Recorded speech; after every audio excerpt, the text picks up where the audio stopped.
Greetings, this is Brian Harris with the Independent Black Voters on Facebook as we do our series of Meet the Candidates. Today, we are fortunate to have Miss Debbie Conway here. She is running for, is it recorder, correct? Clark County Recorder, that's correct. Clark County Recorder. And she is presently in this system. She's been in there for a while. And we want to thank her to take the time to talk to us today. So without any further ado, I want to welcome Ms. Conway here and ask you, tell us a little bit about yourself and tell us a little bit about what happens in the recorder's office, because many of us don't know.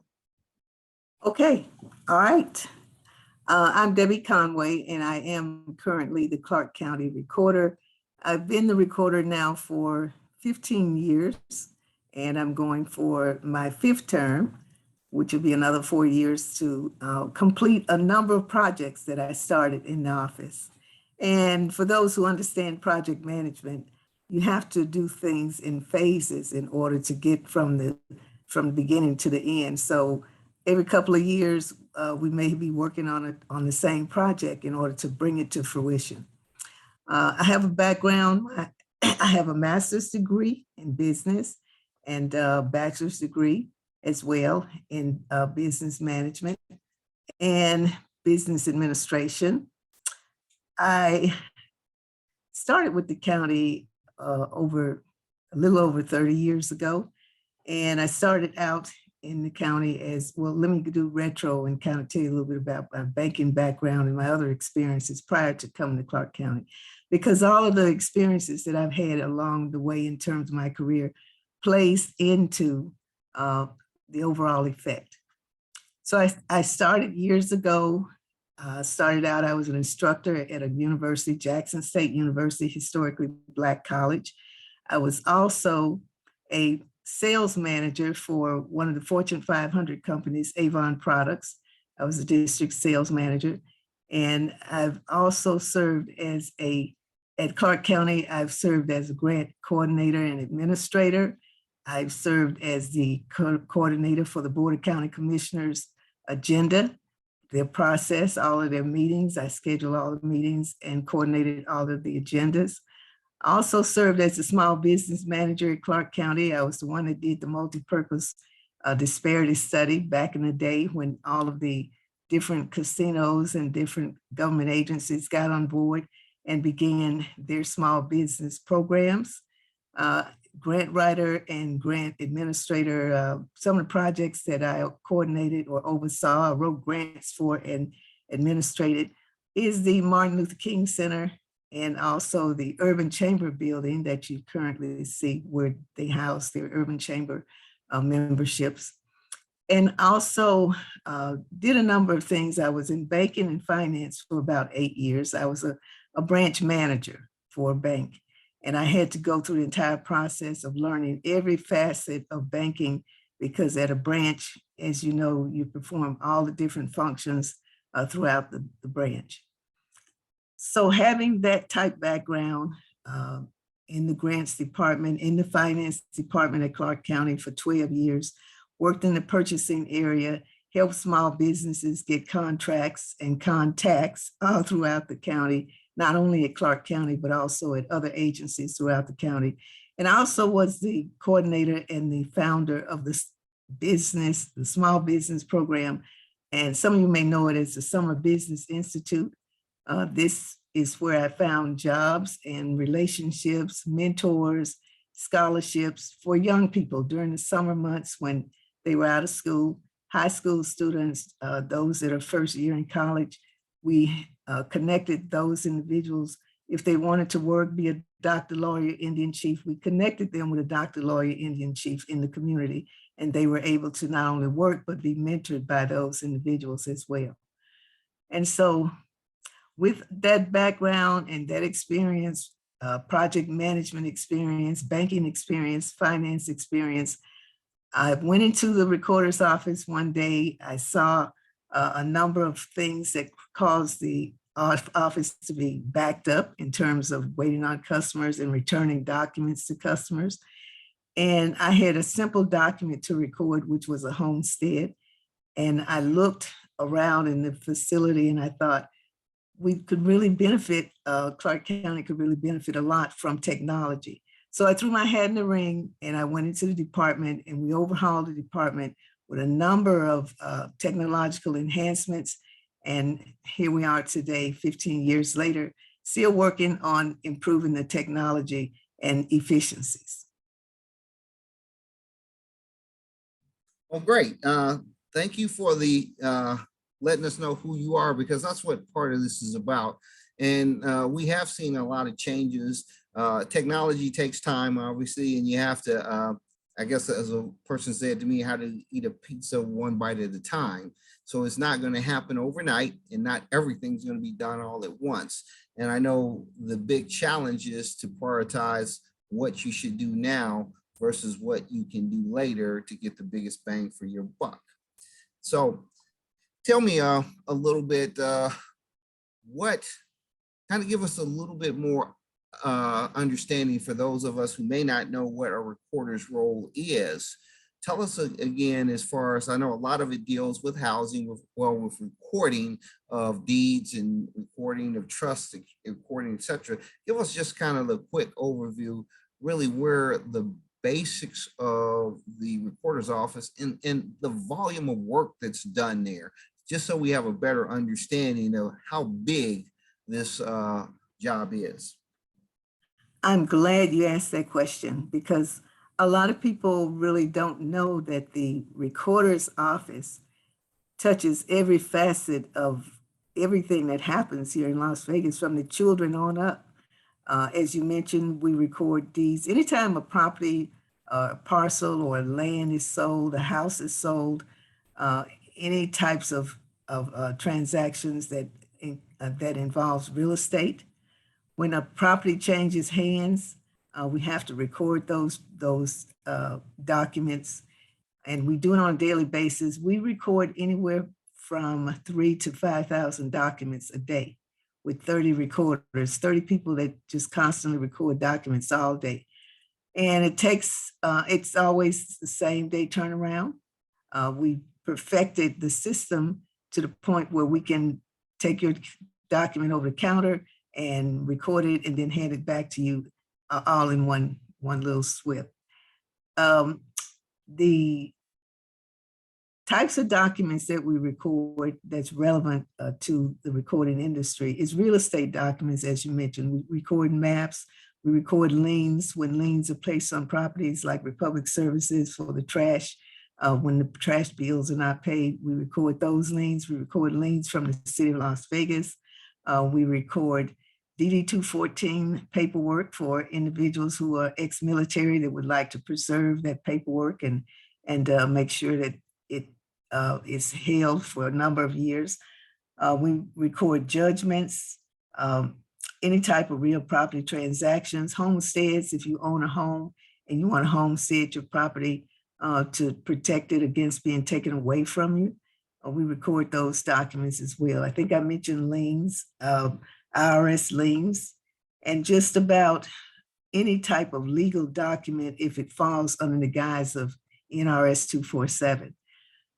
Now, our office, we got about 55 to 65 people on staff, and I say up to 65 because some of them are part-time, and then some of those are vendors as well. And with that staff, we bring in anywhere from $1 to $3 million a day.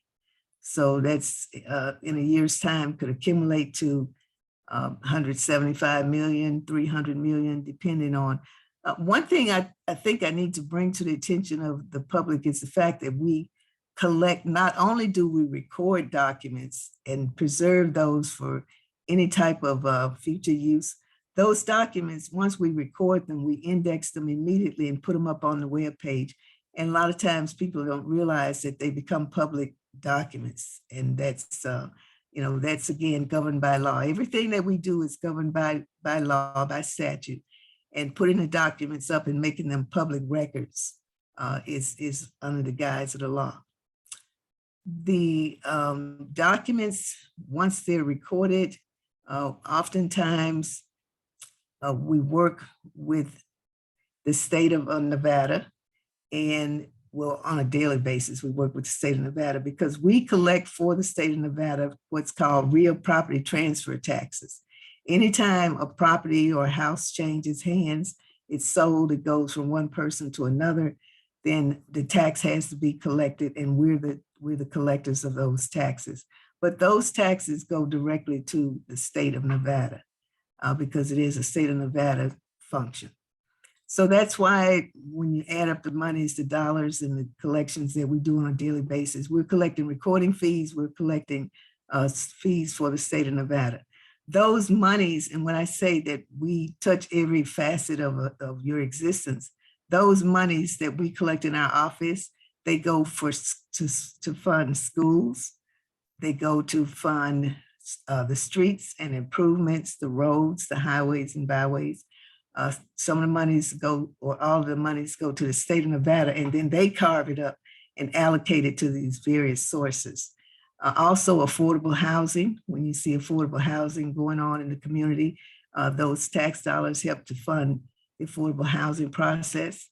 The court process, what happens over in the court, in the district court, the mediation program, any type of legal services that are made free and available to the public, we pay for those as well. We touch the real estate industry, all the realtors, their document, the houses and anything that they sell, their documents has to come through our office for recording. Nevada Power records documents with our office, City of Las Vegas. You name it, pretty much we touched in some shape, form, or fashion. Attorneys frequent our office on a daily basis, representing their clients. The casinos, when they do large sales, major sales, property exchanging hands, casinos exchanging hands, all those documents come through our office.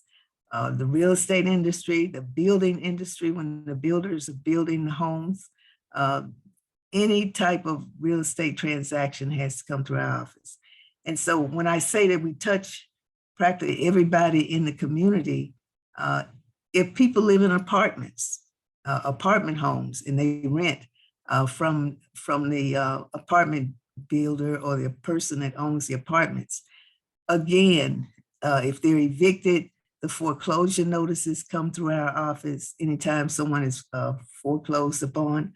And then the different marshals and the different constables, they come into our office, they record documents, they see if documents are in our office on the record, as well as we deal with Metro, we deal with the state investigators, we deal with the Attorney General's office, again, as I mentioned before, the courts. So in some shape, form, or fashion, we're working with the entire public on different matters.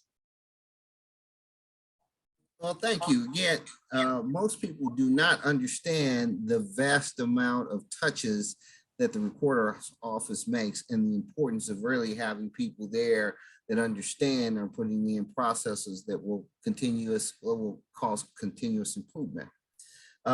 Ms. Conway, obviously there was a little mix up on the homesteaders this year. And it got a few people concerned or upset or misinformed. Could you kind of give us a brief overview of what happened there and just kind of explain to us, because like I said, there was a lot of misinformation that had gotten out and had caused a lot of confusion. Okay, you're talking to the wrong person about that. That is the assessor's office. You're right. You're right. My counterpart, Brianna Johnson, could probably elaborate more on that. You're right. That's why I say I actually get the two mixed up from time to time. But so let's go to the other one.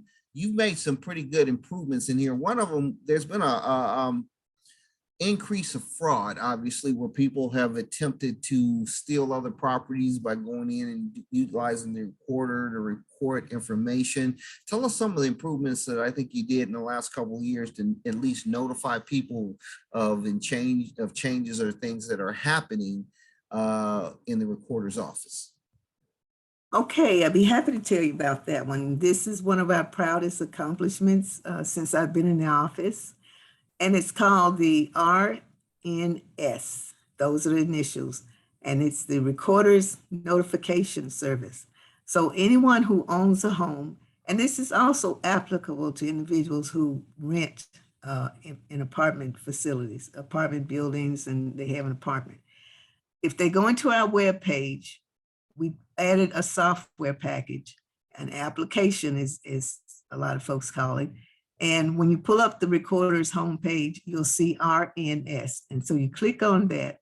And basically what it does is if you own a property, or say, for example, if you live in an apartment building and you click on it and you put in the address and the information, APN number, parcel number, basically is what that is, or the address, and then put in a name of the person that owns the property. If it's you and it's your house and your home and your property, you put your name in, you put your address in, and you put in your parcel number.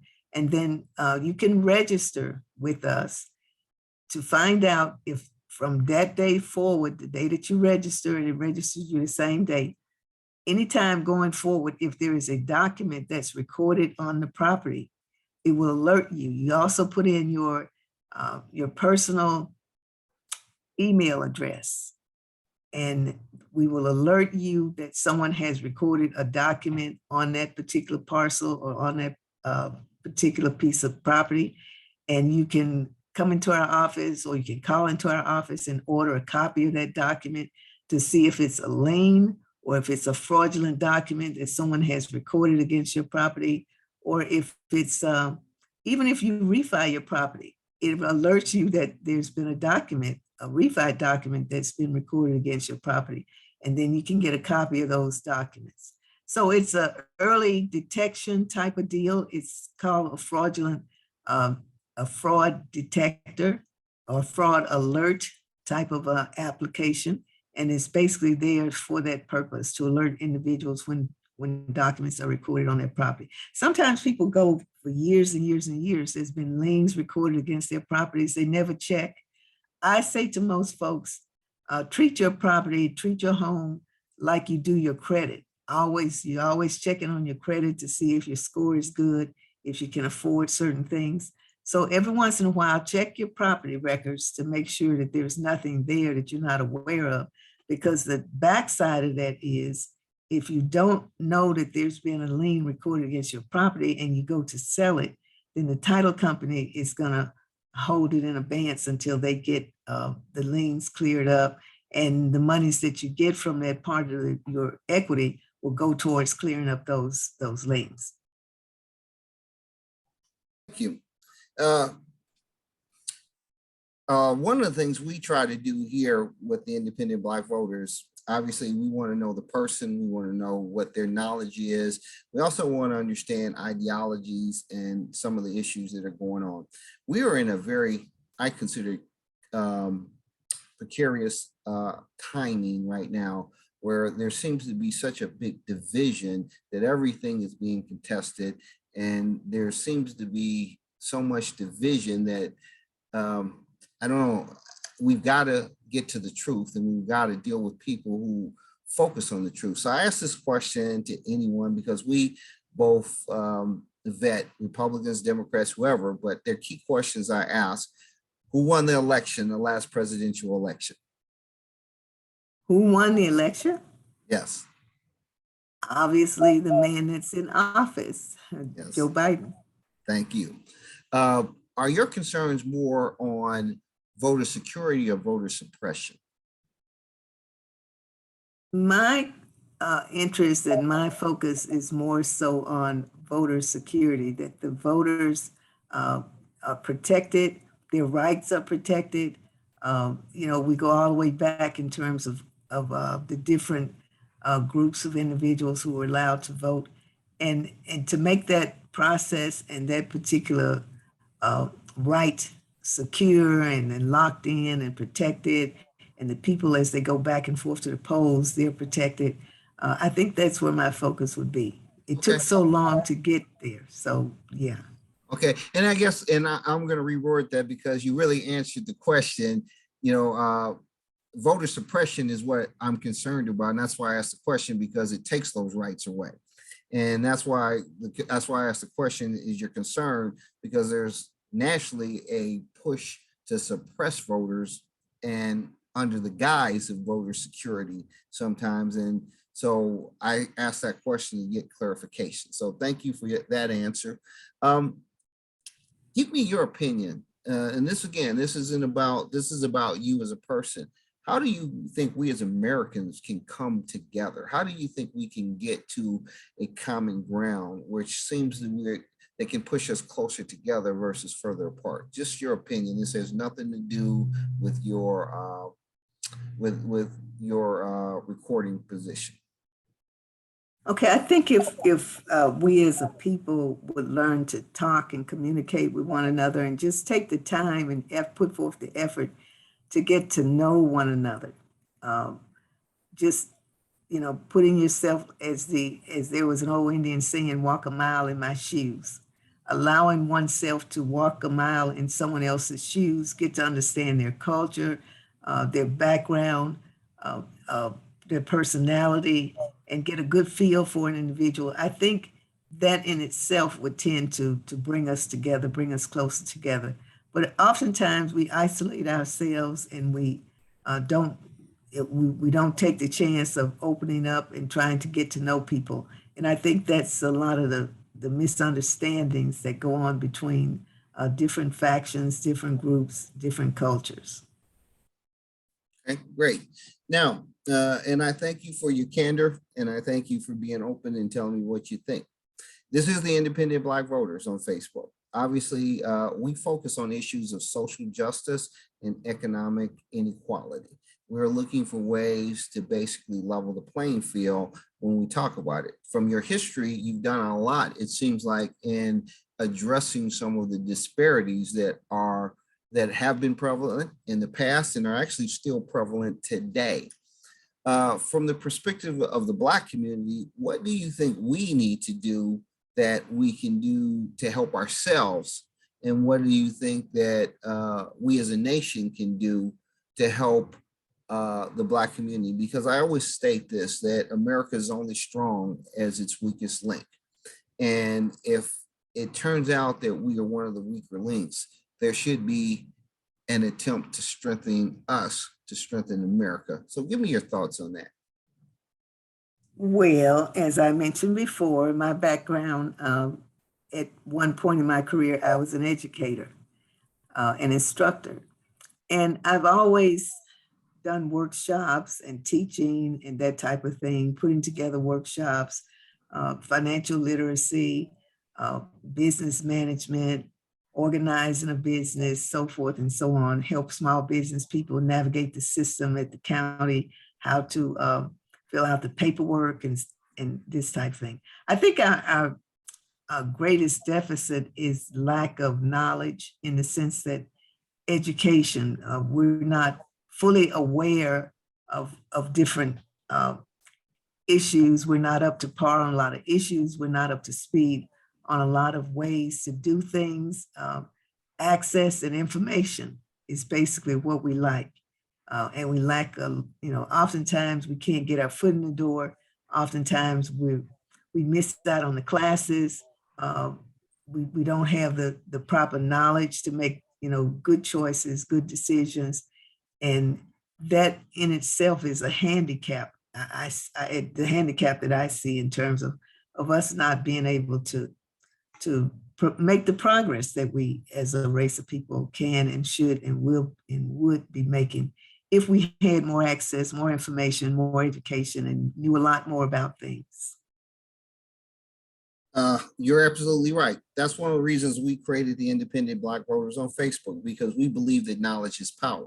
We believe from your basic knowledge so that you are able to create economic opportunities, to your political power so that you are knowledgeable about the candidates versus being party driven. So that's why we go out and we vet and interview both parties, because we believe that knowledge is power, and we believe that an educated voter will vote for the best person no Right. matter what their party is. And that will drive the parties to start putting in the best person to compete. Because I'd rather choose against two positives than a positive and a negative, or a negative and a negative. So again, we thank you. I agree with everything you said. We're actually, I mean, we're getting towards the end where I want you to give me your thoughts. Tell me again what you're running for and why people need to vote for you. Okay. Once again, I'm Debbie Conway, and I am running for the office of the Clark County Recorder. And I feel over the years, we enhanced the office quite a bit, and built up a stable base. Now that the office is stabilized, we've introduced a number of techniques, a lot of technology. And the purpose was to take the office forward into the future. As we all know, the economy is, they say we're in a semi-recession or in some type of recession. And the economy is cyclical. It goes down and then it comes back up. And so my goal in this particular office is to ensure that it is stabilized and is ready for whatever comes in the future. I'm looking towards 2024, I believe it is, when the Super Bowl is supposed to come to Las Vegas. And anytime there's that type of activity, when you bring in the teams, when you bring in the Golden Knights, when you bring in the Raiders, around those teams are centered growth and development, economic development. A lot of people move here. They move here, they buy houses, they buy condos, they buy timeshares of folks that want to come back and forth to the games. And so we see such an increase in terms of growth and development and population and people moving here. So my goal is to prepare the office for the future. There are a number of projects that we have on the drawing board as we speak that we're currently engaging in. We're adding recording kiosks. We're the only one in the industry, in the recording industry, that has a kiosk that's a multi-faceted kiosk, meaning we can put more than just the recording documents on the kiosk. We can also add business license. We can add, for those who have court fees and fines, that element can be added to the kiosk. And so it's a multi-purpose kiosk. We're pushing 6 of those out into the community before somewhere around the first of the year. The other focus is to allow individuals to record their documents from home, because if the population jumps up from over 2 million right now to over 3 million, which the economists are predicting in the near future, then people don't want to get out in traffic and drive all the way down to the government center or to one of our branch offices. We have a couple of branch offices that we opened since I've been in office, one in Henderson at the City Hall and one on the corner of Cheyenne and Tenaya. And that's so that the public can access the office a little bit easier and not have to come downtown. And so they're full service offices. And adding the kiosks is going to push the services out into the community even more so. We're putting one in each commission district. We're doing about 6 of those. And we already have one in Laughlin that's currently up and running. So the kiosk technology and making it so that it serves more than just one need, than just a recording need. There's also business licensing and other departments that can tie into those kiosks. So they're multi-purpose. And we're also looking at saving individuals time and getting into traffic and as the population grows.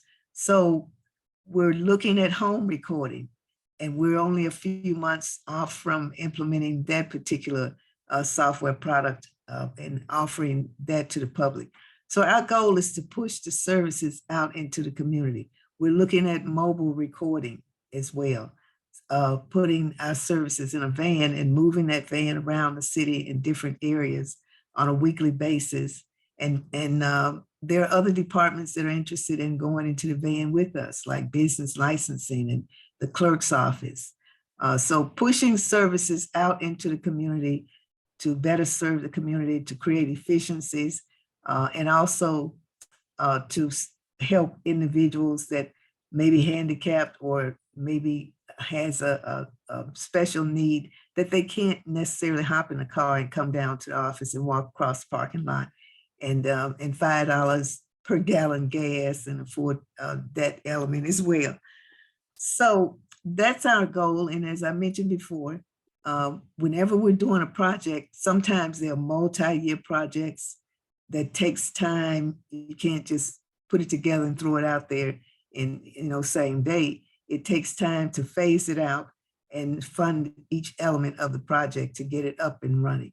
And so we have those projects on the drawing board. We're always futuristic in terms of looking at what's happening in the economy and how we can better serve our constituents in the public and make life easier and better and more efficient in all the areas of which we serve. So that's pretty much where we are and where we're going. Okay, well, thank you very much, Ms. Conway. This is Brian Harris, Independent Black Voters. Our vote is not free. I ask all of you all, from the recorder to the Secretary of State, to the State Assembly, to the governor, we must be informed voters. We do these so that you can look at and understand and get a glimpse of the candidates that are running so that you can be and make an informed choice. When you do not make a vote, when you do not choose because you don't know that person, that you are basically giving your vote to the other person. It is very important that we vote, not by party lines, but that we vote on every line that is in there for the best candidate that meets the needs of the Black community. Because folks, I tell people, when the Black community rises, everybody rises. So I thank you again, Ms. Conway. This is the Independent Black Voters signing off. Hold on, I'm gonna stop the recording.